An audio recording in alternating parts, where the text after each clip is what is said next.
नमस्कार दोस्तों, the exam hacker channel में आपका स्वागत है। दोस्तों, आज की इस वीडियो में हम लोग एक यूपीएससी के प्रीवियस ईयर के क्वेश्चन को यहाँ पे अटेम्प्ट करने वाले हैं, जिसमें पूछा गया था कि स्टंटिंग होती क्या है, वेस्टिंग क्या होती है, और स्टंटिंग और वेस्टिंग जो चिल्ड्रेन में होती हैं वो डेवलपिंग कंट्री में बहुत ज़्यादा प्रीवलेंट है, ऐसा क्यों? तो इस क्वेश्चन को आप देखोगे दोस्तों, तो ये ह्यूमन ज्योग्राफी के इकोनॉमिक जो ज्योग्राफी है उसमें से ही न्यूट्रिशन एंड से जो फूड एंड न्यूट्रिशन की जो प्रॉब्लम है उससे रिलेटेड है। तो आज की इस वीडियो में जो टॉपिक है फूड एंड न्यूट्रिशन सिक्योरिटी और फूड एंड न्यूट्रिशन प्रॉब्लम, उसको यहाँ पे हम लोग स्टडी करने वाले हैं। यदि उसको हमको पता होगा फूड एंड न्यूट्रिशन सिक्योरिटी होती क्या है, फूड एंड न्यूट्रिशन प्रॉब्लम क्या होती है, तो इस क्वेश्चन को आप इजीली यहाँ पे अटेम्प्ट कर पाओगे। तो सबसे पहले हम लोग देख लेते हैं जो बेसिक जो इकोनॉमिक ज्योग्राफी में जो टॉपिक मेंशन है उसको हम लोग एक बार रिवाइज करते हैं। ये जो टॉपिक है हम लोग ऑलरेडी स्टडी कर चुके हैं, लेकिन कुछ लोग यदि स्टडी नहीं किए होंगे तो उसका यहाँ पे आप स्टडी कर सकते हैं। यदि जो स्टडी कर चुका है तो यहाँ पे रिवीजन हो जाएगा।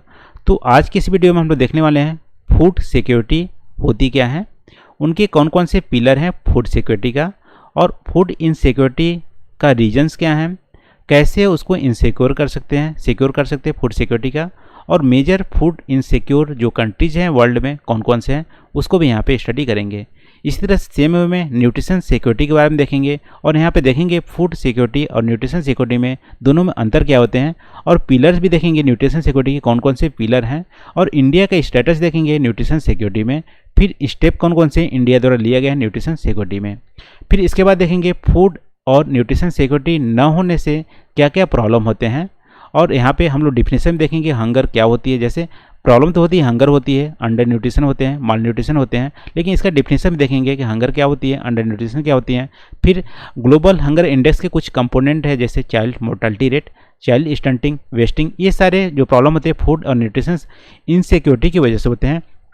और इसको हम लोग डेफिनेशन भी देखेंगे, स्टेटस भी देखेंगे कि वर्ल्ड में इंडिया का क्या स्टेटस है, और लास्ट में देखेंगे दोस्तों कि रीजन्स क्या क्या रिस्पॉन्सिबल हैं कि डेवलपिंग कंट्री या इंडिया में चाइल्ड स्टंटिंग और वेस्टिंग बहुत ही ज़्यादा पाए जाते हैं, उसका रीजन देखेंगे। ये सारे जो टॉपिक यदि हम लोग डिस्कस कर लेंगे तो जो क्वेश्चन जो पूछा गया है ऑटोमेटिक हम लोग सॉल्व करने के काबिल हो जाएंगे। तो सबसे पहले दोस्तों फूड सिक्योरिटी होती क्या है। तो फूड सिक्योरिटी का यहाँ पे मतलब है, फूड का जनरली मतलब है कि कैलोरिक वैल्यू सफिशिएंट मिल रहा है कि नहीं। ठीक है, तो मान लो एक पर्सन है जो लेबर है, तो दिन भर काम करता है तो उसको 3000 कैलोरी डेली चाहिए। एक ऑफिस में काम करता है बंदा तो उसको 2000 कैलोरी डेली चाहिए। यदि ऑफिस में काम करने वाले को 2000 कैलोरी दिन भर मिलती है तो उसको बोलेंगे वो भूखा नहीं है, हंग्री नहीं है। यदि लेबर है उसको 3000 कैलोरी यदि मिलती है दिन भर में तो उसको बोलेंगे वो भूखा नहीं है, लेकिन उसे 3000 से कम मिलती है या ऑफिस वाले 2000 से कम मिलती है तो उसको बोलेंगे भूखा है। तो फूड सिक्योरिटी का यहाँ मतलब है कि सफिशिएंट कैलोरिक वैल्यू पूरे पॉपुलेशन को 12 महीने यदि अवेलेबल होती है, मिलती है, तो उसको बोलेंगे फूड सिक्योरिटी। तो फूड सिक्योरिटी का सिंपल डेफिनेशन है किसी पर्टिकुलर जियोग्राफिक एरिया में सारे पॉपुलेशन को सफिशिएंट कैलोरिक यानी कि फूड वैल्यू या पेट भर खाना पूरे 12 महीने का मिलना ही फूड सिक्योरिटी कहलाता है। तो United Nation food and agriculture organization की बात करें दोस्तों, तो फूड सिक्योरिटी होने के लिए 3 यहाँ पे पिलर असाइन किए हैं कि 3 पिलर यदि होगा, स्ट्रांग होगा, फूड सिक्योरिटी होगी। पहला पिलर है फूड की अवेलेबिलिटी, दूसरा पिलर है फूड की एक्सेसिबिलिटी, तीसरा पिलर है फूड की अफोर्डेबिलिटी। अब इसको समझते हैं। जैसे इंडिया की एग्जाम्पल लेंगे तो इंडिया में मान लो 130 करोड़ पॉपुलेशन है, तो 130 करोड़ पॉपुलेशन को 12 महीने में जितनी फूड की आवश्यकता होती है, मान लो 130 मिलियन टन फूड ग्रेन की आवश्यकता होती है यदि होगी, तो यदि इंडिया में 130 मिलियन टन फूड ग्रेन है तो बोलेंगे फूड अवेलेबल है इंडिया में। तो पहला पिलर हमारा सफिशिएंट हो जाता है। यदि इंडिया केस में भी देखोगे तो ग्रीन रेवोल्यूशन के बाद इंडिया में फूड ग्रेन का सफिशिएंट स्टॉक होता है, फूड ग्रेन का सफिशिएंट प्रोडक्शन होता है। इंडिया हालांकि एक्सपोर्ट भी करता है, तो इंडिया में फूड अवेलेबल अच्छी है, यानी सारे पॉपुलेशन को 12 महीने के लिए फूड जितनी चाहिए उतनी मिलती है, अवेलेबल है। अब दूसरे पिलर की बात करते हैं फूड की एक्सेसिबिलिटी। मान लो फूड तो अवेलेबल है, लेकिन क्या सारे पॉपुलेशन उसको एक्सेस कर पाता है, उसके जगह पहुंच पाता है। जैसे मान लो एक यदि आइलैंड में है मान लो लक्षद्वीप में एक है, वहाँ पे फूड प्रोडक्शन नहीं हुआ है, तो क्या दिल्ली में सरप्लस फूड है, दिल्ली से लक्षद्वीप में वहाँ पे पहुँचती है कि नहीं? यानी एक्सेसिबिलिटी, सारे पॉपुलेशन उसको एक्सेस कर पा रहे हैं कि नहीं? यदि एक्सेस कर पा रहे हो तो बोलेंगे फूड एक्सेसिबल है पूरे पॉपुलेशन के।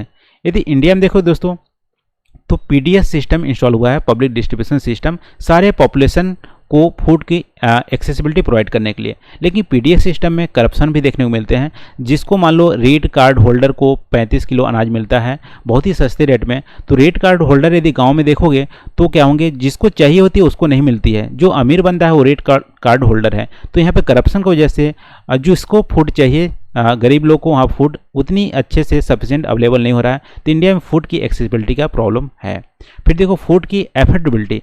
अफोर्डेबिलिटी का मतलब यहाँ पे कि मान लो एक गरीब आदमी है, एक अमीर आदमी है। गरीब आदमी के पास इतने पैसे हैं, इतने कमा रहा है कि नहीं कि अपने पेट भर खाना या अपनी फैमिली को पेट भर खाना परचेज कर पाए। यदि ऐसा है, परचेज कर लेता है तो फूड अफोर्डेबल है, यानी बहुत ही ज़्यादा हाई प्राइस नहीं है। तो प्राइस भी बहुत ज़्यादा हाई नहीं होनी चाहिए, और जो फूड है वो एक्सेसिबल होनी चाहिए सारे पॉपुलेशन को, और उस जियोग्राफिक एरिया में फूड अवेलेबल होनी चाहिए। यदि ऐसा है तो बोलेंगे फूड सिक्योरिटी है उस कंट्रीज में। ठीक है, इंडिया केस में भी देख लीजिए, इंडिया केस में फूड की अवेलेबिलिटी है, लेकिन फूड की एक्सेसिबिलिटी में थोड़ा प्रॉब्लम है, फूड की अफोर्डेबिलिटी में थोड़ा प्रॉब्लम है, क्योंकि यहाँ पर रिच और पुअर का गैप बहुत ज़्यादा है। तो इंडिया में सफिशिएंट आप बोल सकते हो कि फूड सिक्योरिटी नहीं है। देखो फूड की क्राइसिस तब होती है जब फूड की डिमांड ज़्यादा होती है, फूड की प्रोडक्शन कम होती है। अब देखो फूड की सिक्योरिटी कैसे अचीव किया जाए, फूड सिक्योरिटी कैसे अचीव किया जाए। तो प्रोडक्शन साइड की बात करें तो फूड की अवेलेबिलिटी होनी चाहिए। ठीक है, फूड की अवेलेबिलिटी कम कैसे होती है, क्योंकि प्रोडक्टिव एरिया यदि डिक्लाइन करते हैं तो फूड की अवेलेबिलिटी कम होगी। सॉइल की इरोजन होगा तो अनप्रोडक्टिव होंगे सॉइल। डिजर्टिफिकेशन होगा तब पर भी फूड की अवेलेबिलिटी में प्रॉब्लम आएगा। फिर देखो एग्रीकल्चर एरिया है, एग्रीकल्चर एरिया को यदि ग्रासलैंड या इंडस्ट्रीज या किसी सेटलमेंट में कन्वर्ट किया जाता है तो यदि फूड सिक्योरिटी में प्रॉब्लम आएंगे। और डिक्लाइन इरिगेशन एरिया होगी तब पर भी फूड सिक्योरिटी में प्रॉब्लम आएंगे। यदि तो देखो फूड प्रोडक्शन साइड में प्रॉब्लम होने की वजह से फूड इनसिक्योरिटी हो सकती है। और दूसरा रीजन है फूड इनसिक्योरिटी होने का कि नॉन वेजिटेरियन की संख्या ज़्यादा यदि होने से क्या होती है, मीट का प्रोडक्शन ज़्यादा इंक्रीज करना पड़ता है। देखो मीट की प्रोडक्शन करने में जानवरों को फूड ही खिलाया जाता है जनरली, तो फूड का शॉर्टेज हो जाएगा जो नॉर्मल बंदे को, और मीट प्रोडक्शन में उस फूड का यूज हो जाएगा। इसकी वजह से क्या होंगे, फूड की शॉर्टेज हो सकती है। ठीक है, इस तरह से फूड की इनसिक्योरिटी होती है।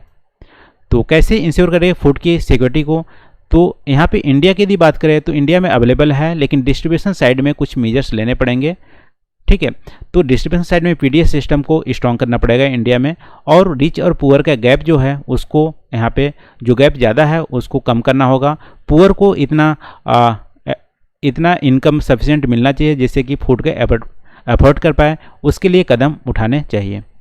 यदि पूरे वर्ल्ड की बात करें दोस्तों, फूड सिक्योरिटी कहाँ कहाँ पे अलार्मिंग लेवल पे है, तो देखोगे कि सेंट्रल अफ्रीकन रिपब्लिक जो है वहाँ पे बहुत ही अलार्मिंग लेवल पे है, फूड की शॉर्टेज है, वहाँ पे फूड अवेलेबल ही नहीं है।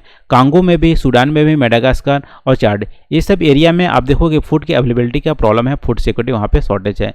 और डिस्ट्रीब्यूशन साइड के गड़बड़ होने के चलते जहाँ पे डिस्टर्ब जो कंट्री हैं, यमन, लीबिया, अफगानिस्तान, सीरिया, इसमें भी फूड सिक्योरिटी का प्रॉब्लम है। तो ये सारे कंट्रीज जो हैं फूड सिक्योरिटी का वहाँ पर शॉर्टेज कर रहे हैं, फूड सिक्योरिटी का प्रॉब्लम है। ठीक है, तो ये रहा दोस्तों फूड सिक्योरिटी के बारे में। अब देखो न्यूट्रिशन सिक्योरिटी अब डिस्कस कर लेते हैं। देखो न्यूट्रिशन सिक्योरिटी, फूड सिक्योरिटी के तीनों पिलर तो होते ही हैं, साथ में जो बैलेंस डाइट का भी यहाँ पे कॉन्सेप्ट आ गया है। देखो फूड सिक्योरिटी में वहाँ हम बात किए थे सफिशिएंट कैलोरिक वैल्यू को। कैलोरिक कहाँ पे मिलता है, कार्बोहाइड्रेट्स मिलता है। न्यूट्रिएंट्स एक्चुअली दोस्तों कार्बोहाइड्रेट, प्रोटीन और जो फैट होते हैं और विटामिन्स होते हैं, मिनरल्स होते हैं, ये सारे न्यूट्रिएंट्स होते हैं। तो फूड सिक्योरिटी में सिर्फ कैलोरिक वैल्यू की बात की गई थी, सफिशिएंट कैलोरिक वैल्यू यदि मिलती है तो फूड सिक्योरिटी है। लेकिन न्यूट्रिशन सिक्योरिटी में यहाँ पे कैलोरिक वैल्यू के साथ साथ बैलेंस डाइट का कॉन्सेप्ट है, यानी सारे पॉपुलेशन को बैलेंस डाइट मिल रहे हैं कि नहीं, सारे न्यूट्रिएंट्स जो उसको चाहिए उसको बड़े होने के लिए, बॉडी बिल्डिंग के लिए, ब्रेन डेवलपमेंट के लिए, सारे न्यूट्रिशन यदि उसको मिल रहे हैं तो उसको बोलेंगे न्यूट्रिशन सिक्योरिटी। तो देख लेते हैं न्यूट्रिशन सिक्योरिटी में 4 पिलर हैं। पहला फूड की अवेलेबिलिटी, जो कि फूड सिक्योरिटी में भी है, फूड की एक्सेसिबिलिटी और फूड की अफोर्डेबिलिटी। ये तीनों पिलर फूड सिक्योरिटी का है। लेकिन एडिशनल यहाँ पे है कि बैलेंस डाइट सभी पॉपुलेशन को मिल रहे हैं, यदि मिल रहे होंगे तो न्यूट्रिशन सिक्योरिटी होगी वहाँ पे। यदि इंडिया की बात करें दोस्तों, फूड सिक्योरिटी में यहाँ पे प्रॉब्लम है। यहाँ पे तो इंडिया में तो न्यूट्रिशन सिक्योरिटी बहुत ही, आप देख सकते हो कि बहुत ही कम है। यहाँ पे 20% जो पॉपुलेशन है वो बैलेंस डाइट नहीं लेता है। न्यूट्रिशन यहाँ पे प्रॉब्लम है, न्यूट्रिशन का प्रॉब्लम नहीं है। इसकी वजह से चाइल्ड स्टंटिंग और वेस्टिंग का प्रॉब्लम हो रहा है, जो कि ग्लोबल हंगर इंडेक्स में यहाँ पे हाईलाइट किया है। ग्लोबल हंगर इंडेक्स में आप देखोगे न्यूट्रिशन सिक्योरिटी से क्या हाईलाइट हुआ है कि 1/3 ग्लोबल स्टंटिंग वाला चाइल्ड है वो क्या है, इंडिया मिलते हैं, और 1/4 ग्लोबल का जो वेस्टिंग वाला चाइल्ड है वो इंडिया मिलते हैं। तो न्यूट्रिशन सिक्योरिटी इंडिया में बहुत ही ज़्यादा ख़राब है, बोल सकते हो। 20% जो पॉपुलेशन है उसके यहाँ इसेंशियल जो न्यूट्रिएंट्स आते हैं वो इंडिया में नहीं मिल रहे हैं। ऐसे ही सेम आप देख सकते हो कि पूरे डेवलपिंग कंट्री में न्यूट्रिशन सिक्योरिटी का प्रॉब्लम है। तो न्यूट्रिशन सिक्योरिटी न होने से क्या क्या प्रॉब्लम आते हैं, स्टंटिंग का प्रॉब्लम आता है, इसका हम लोग डिफिनेशन देखेंगे बाद में। फिर देखो लर्निंग जो कंसिक्वेंस होते हैं उसके डिमिनिशिंग होता है, पुअर एकेडमिक परफॉर्मेंस होते हैं, पुअर इम्यून सिस्टम होता है, रिड्यूस्ड अर्निंग परफॉर्मेंस होता है, ओवरवेट भी हो सकते हैं, और इंक्रीज कम्युनिकेबल डिसीजेज। ये सारे प्रॉब्लम होते हैं यदि सफिशिएंट न्यूट्रिएंट्स आपको देखने को आप नहीं खा रहे हैं तो, ठीक है। तो न्यूट्रिशन सिक्योरिटी का स्टेटस यदि इंडिया में देखें तो हाँ, तो इंडिया में फूड की अवेलेबिलिटी के लिए क्या क्या उपाय किए जा रहे हैं। फूड की अवेलेबिलिटी साइड में देखो, राष्ट्रीय किसान विकास योजना है, ग्रीन रिवोल्यूशन किए गए हैं, वाइट रिवोल्यूशन, ऐसे बहुत सारे रिवोल्यूशन किए गए हैं कि फूड की अवेलेबिलिटी किया जाए। FCI का भी गठन किया गया, फूड कॉर्पोरेशन ऑफ इंडिया, जो सफिशिएंट बफर स्टॉक यहाँ पे मेंटेन करता है।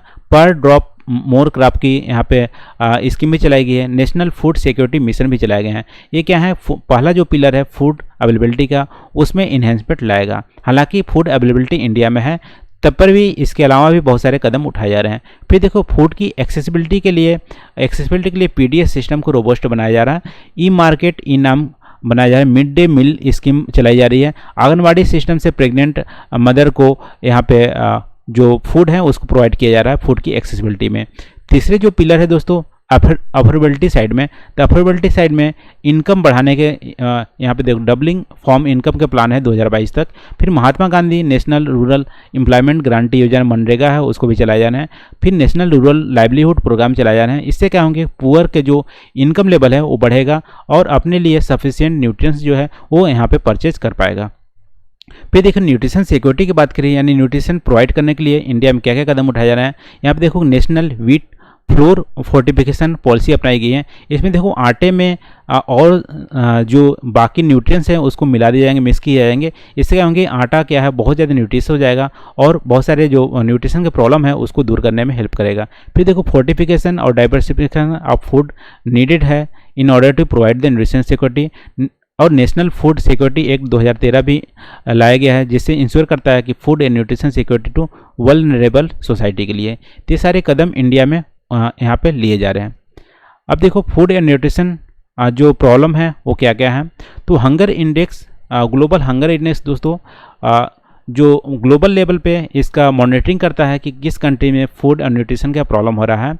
एक्चुअली देख लेते हैं ग्लोबल हंगर इंडेक्स किसके द्वारा रिलीज किया जाता है। ये एनुअली रिलीज होता है दोस्तों ग्लोबल हंगर इंडेक्स, और इस किसके द्वारा तैयार किया जाता है, international food policy research institute concern world wide wealth hunger life, इसके द्वारा ग्लोबल हंगर इंडेक्स प्रिपेयर किया जाता है और एनुअली इसको पब्लिश भी किया जाता है। और जो ये हाईलाइट करता है कि प्रॉब्लम जो हंगर का न्यूट्रिशन का जो प्रॉब्लम है वर्ल्ड लेवल पे रीजनल लेवल पे उसको हाईलाइट करता है, ठीक है। तो ग्लोबल हंगर इंडेक्स के अकॉर्डिंग बहुत सारे यहाँ पे जो कंपोनेंट हैं उसको डिफाइन किया है, जैसे हंगर होती क्या है।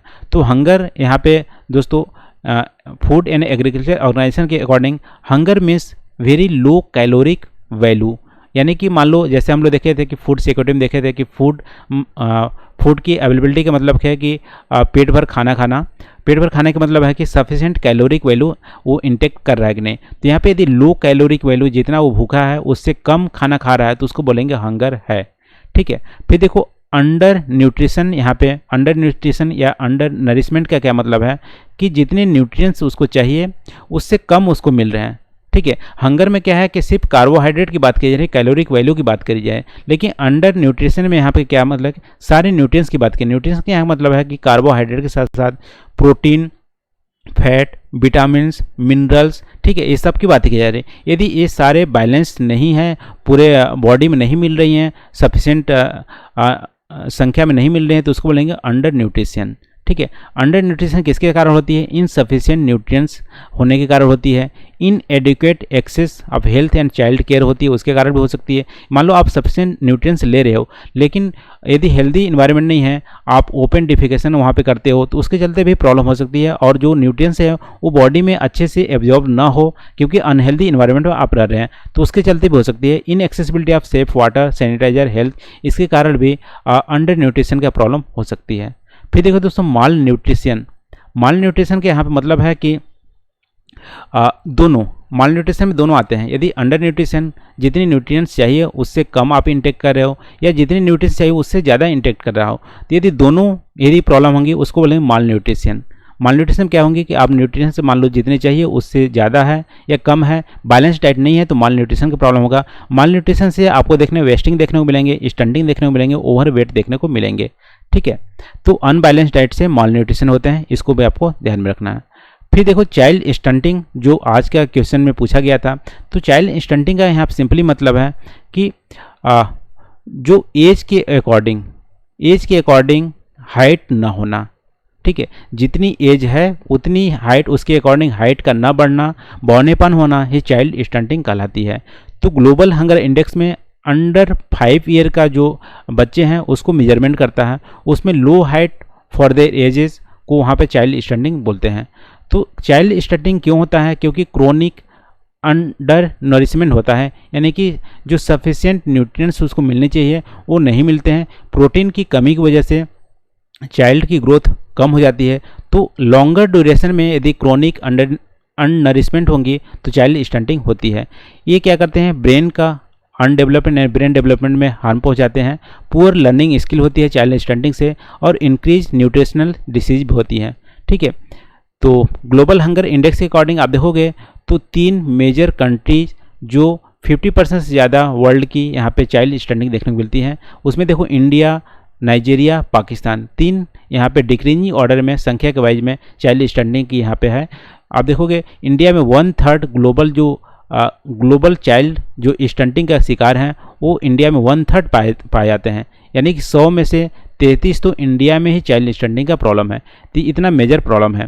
फिर देखोगे इंडिया में भी आप देखोगे दोस्तों चाइल्ड स्टंटिंग इक्वली डिस्ट्रीब्यूटेड नहीं है। इन नदर जो इंडिया में वो 30% स्टंटिंग वाले चाइल्ड मिलेंगे, फिर सेंट्रल इंडिया में 40% मिलेंगे, और सदर्न इंडिया में 20% मिलेंगे, फिर बाकी 10% नॉर्थ ईस्ट इंडिया मिलेंगे। तो यहाँ इंडिया में भी देखोगे तो जो स्टंटिंग है वो इक्वली डिस्ट्रीब्यूट नहीं है, अलग अलग एरिया में अलग अलग स्टंटिंग का प्रॉब्लम देखने को मिलते हैं। तो यहाँ पे स्टंटिंग क्या होती है दोस्तों? Low height for their ages, age के अकॉर्डिंग हाइट का कम होना। और स्टंटिंग क्यों होती है? कि अननरिशमेंट होती है, अंडर न्यूट्रिशन होती है, लॉन्गर ड्यूरेशन तक सफिशिएंट न्यूट्रिएंट्स नहीं मिलते हैं, उसके कारण चाइल्ड स्टंटिंग होती है। और चाइल्ड स्टंटिंग से ब्रेन अनडेवलपमेंट होता है, पुअर लर्निंग स्किल होती है, इंक्रीज न्यूट्रिशन डिसीज होती है। और ग्लोबल हंगर इंडेक्स के अकॉर्डिंग 2019 के अकॉर्डिंग आप देखोगे कि इंडिया में 1/3 जो ग्लोबल चाइल्ड स्टंटिंग वाले जो चाइल्ड हैं इंडिया में पाए जाते हैं, उसके बाद नाइजीरिया, पाकिस्तान में होते हैं। ठीक है, तो ये चाइल्ड स्टंटिंग का स्टेटस है इंडिया में। फिर देखो चाइल्ड वेस्टिंग। चाइल्ड वेस्टिंग का मतलब है कि जितनी हाइट है उसके अकॉर्डिंग वेट का कम होना, यानी कि आप देखोगे बहुत बच्चे लंबे तो बहुत ज़्यादा होते हैं लेकिन वेट उनका कम होता है, उतनी वेट होती नहीं है, तो उसको बोलते हैं चाइल्ड वेस्टिंग। तो यहाँ पे देखोगे children under 5 having low weight for their height, उसको बोलेंगे चाइल्ड वेस्टिंग। और ये चाइल्ड वेस्टिंग कब होता है? जब एक्यूट शॉर्टेज ऑफ फूड होगी, यानी कि फूड उसको मिलती नहीं है, बहुत कम मिलती है, लॉन्गर ड्यूरेशन तक फूड यदि बहुत कम मिलेंगे तो चाइल्ड वेस्टिंग का प्रॉब्लम होती है, उनका वेट कम होने लगता है। ठीक है, तो ये रिफ्लेक्ट क्या करती है? अंडर न्यूट्रिशन को रिफ्लेक्ट करती है। ग्लोबल हंगर इंडेक्स के अकॉर्डिंग आप देखोगे तो 3 कंट्रीज जो डिक्रीजिंग ऑर्डर में चाइल्ड वेस्टिंग का होता है, उसमें इंडिया फिर से फर्स्ट आता है। इंडिया में ग्लोबल का देखोगे तो 1/4 ग्लोबल शेयर इंडिया में चाइल्ड वेस्टिंग का है। उसके बाद नाइजीरिया का नंबर आता है, फिर इंडोनेशिया का नंबर आता है। पहले वाले में स्टैंडिंग में क्या था, इंडिया, नाइजीरिया, पाकिस्तान, लेकिन यहाँ पे है India, Nigeria, Indonesia child wasting में, तो इसको भी आप ध्यान रखना। तो अंडर नरिशमेंट वही होती है कि share of population who do not consume sufficient caloric food, उसको बोलेंगे अंडर न्यूट्रिशन। तो आज की वीडियो हम लोग देखें दोस्तों, फूड सिक्योरिटी होती क्या है, न्यूट्रिशन सिक्योरिटी क्या होती है, फिर चाइल्ड स्टैंडिंग वेस्टिंग के बारे में आप देखें। अब देखते हैं कि जो क्वेश्चन पूछा गया था उसमें पूछा गया था स्टंटिंग और वेस्टिंग क्या होती है। तो अभी हम लोग डिफाइन किए, स्टंटिंग का मतलब है यहाँ पे कि लो हाइट टू देयर एज के अकॉर्डिंग हाइट का कम होना। वेस्टिंग यहाँ पे है कि हाइट के अकॉर्डिंग वेट का कम होना, और ये दोनों ही अंडर न्यूट्रिशन का शिकार होने के कारण होते हैं। और दोनों ही प्रॉब्लम डेवलपिंग कंट्री में क्यों है, यहाँ दूसरा पार्ट में पूछा है। तो डेवलपिंग कंट्री में आप देखोगे दोस्तों, फूड सिक्योरिटी में तो प्रॉब्लम है ही, लेकिन न्यूट्रिशन सिक्योरिटी यहाँ पे नहीं होने के कारण ये सारे प्रॉब्लम हो रही हैं। यानी सारे जो न्यूट्रिएंट्स मिलने चाहिए सारे पॉपुलेशन को, वो नहीं मिलती है, उसका एक पहला रीज़न है। दूसरा रीज़न ये भी है कि लैक ऑफ नॉलेज, यहाँ पे नॉलेज ही नहीं है कि सारे न्यूट्रिएंट्स ज़रूरी होती है, यानी कि एक ही फूड खाना ज़रूरी नहीं है, सब तरह बहुत सारे वैरायटी ऑफ फूड खाना चाहिए जिसमें बहुत सारे न्यूट्रिएंट्स होते हैं। तो लैक ऑफ नॉलेज दूसरा रीज़न है यहाँ पे। देखो फूड के अलावा तीसरा प्रॉब्लम यहाँ पे है कि अनहेल्दी इन्वायरमेंट है। यहाँ पे हेल्दी इन्वायरमेंट नहीं है, ओपन डिफिकेशन होता है, हेल्थ की उतनी प्रॉपर सुविधाएं नहीं है, और क्लीननेस यानी कि वहाँ पे साफ़ सुथरा यदि इन्वायरमेंट नहीं रहेगा तो कम्युनिकेबल डिसीज़ ज़्यादा होने की चांस होती है। यदि डिसीज़ हो गए तो भी डिसीज़ के कारण भी हाइट नहीं बढ़ता है, वेट नहीं बढ़ता है। तो फूड के अलावा यहाँ पर डिसीज़ की भी प्रॉब्लम होती है वो डेवलपिंग कंट्री में। इसके अलावा आप देखोगे दोस्तों यहाँ पे तो जेंडर इन इक्वालिटी का प्रॉब्लम देखने को मिलती है, यानी कि यहाँ पे फैमिली में ऐसा कल्चरल डिराइव हो गया है कि जो वीमेन होती हैं वो फैमिली के सबसे लास्ट में खाना खाती हैं, ऐसा होता है। मान लो प्रेग्नेंट लेडी है, सबसे लास्ट में खाना खाएगी, या उसको कम खाना बचा रहेगा, कम खाना खाएगी, तो उनके जो बच्चे होते हैं वो भी बोल सकते हैं माल न्यूट्रिशन का शिकार होंगे। तो जेंडर इनइक्वालिटी, फूड की शॉर्टेज, न्यूट्रिशन की शॉर्टेज, और इसके अलावा आप देखोगे लैक ऑफ नॉलेज और अनहेल्दी इन्वायरमेंट और ओपन डिफिकेशन का प्रॉब्लम, ये सारे प्रॉब्लम डेवलपिंग कंट्री में कॉमन है। इसके अलावा आप देखोगे जो वहाँ पे इंस्टीट्यूशन जो बनाए गए, जैसे मानो आंगनबाड़ी इंडिया में बनाए गए हैं और चाइल्ड केयर सिस्टम बनाया गया है, उसमें करप्शन भी देखने को मिलती है। पॉलिटिकल जो कमिटमेंट है इक्वल सब जगह देखने को नहीं मिलते हैं, उसके कारण भी डेवलपिंग कंट्री में स्टंटिंग और वेस्टिंग का प्रॉब्लम देखने को मिलते हैं। ठीक है, तो हाँ, इसलिए डेवलपिंग कंट्री में बहुत ज़्यादा स्टंटिंग और वेस्टिंग पाई जाती है। तो आज के वीडियो में हम लोग काफ़ी कुछ डिस्कस किए दोस्तों। आई होप यहाँ पे आपको समझ में आया होगा जो हम लोग डिस्कस किए हैं। यदि कोई कन्फ्यूजन हो तो प्लीज़ कमेंट करके हमें आप बता सकते हैं। तो आज के वीडियो में बस इतना ही। Thank you for watching. मिलते हैं अगले वीडियो में नए टॉपिक साथ। Thank you.